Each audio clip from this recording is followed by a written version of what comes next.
One day when I was a child, for some reason or other, I'd found myself together with my father, who was holding a gun in his hand behind a bush, watching a bird that had perched on a branch not far away. At that moment, I say, the notion of wildness entered my mind, never to leave it again. Everything is wild which is autonomous and unpredictable and does not depend on us. Then, all of a sudden, there was an explosion. My father picked up the dead bird and put it into my hand. I burst into tears and dropped the corpse on the ground, and that was the end of my shooting experience. I thought again of this remote episode in my life this very day after watching my wife for the first and also the last time, as she was walking through the streets of the city. But let us take things in order. Apart from being extremely beautiful, my wife, she is the gentlest, politest, most discreet person in the world. Yes, my wife, as she sat in front of the dressing table, her eyes fixed on the looking glass, passing the hairbrush with a repeated motion over her loose hair, just as wild as the furtive fox coming out into a clearing and stopping to look around before running on. I went into our bedroom. The smell of her floating in the air would have something of the acrid quality of a wild beast lair.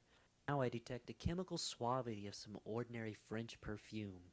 If left earlier before, I stood looking at the garden, at the same time wondering why the adorable wildness of times before had so completely disappeared.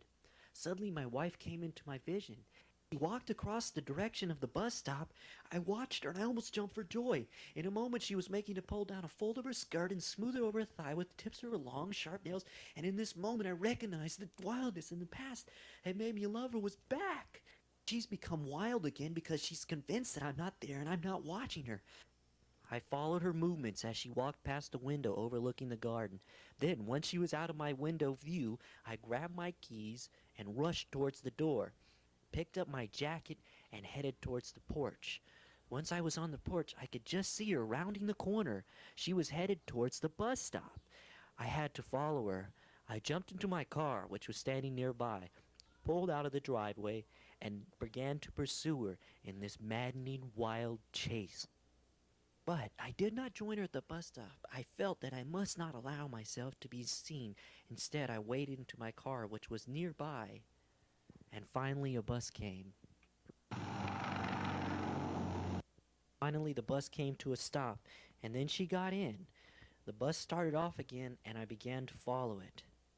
As I was following behind the bus, there came back to me the memory of that one shooting expedition in which I had taken part as a child. And I saw that the bus was the undergrowth with its bushes and trees. My wife, the bird perching on the bough while I, unseen, watched it living before my eyes. And the whole town, during this pursuit, became as though by magic a fact of nature like the countryside. Houses were hills, the streets valleys, the vehicles hedges and woods, and even the passerbyers on the pavements had something unpredictable and autonomous about them, wild. And in my mouth, behind my clenched teeth, there was the acrid metallic taste of gunfire, and my eyes, usually listless and wandering, had become sharp, watchful, attentive. These eyes were fixed intently upon the exit door when the bus came to the end of its run. Then the bus came slowly around the corner and finally stopped at the busy street. A number of people got out, and then I saw my wife getting out. Once again I recognized in the manner in which she broke free of the crowd and started off toward a neighboring street the wildness that had pleased me so much.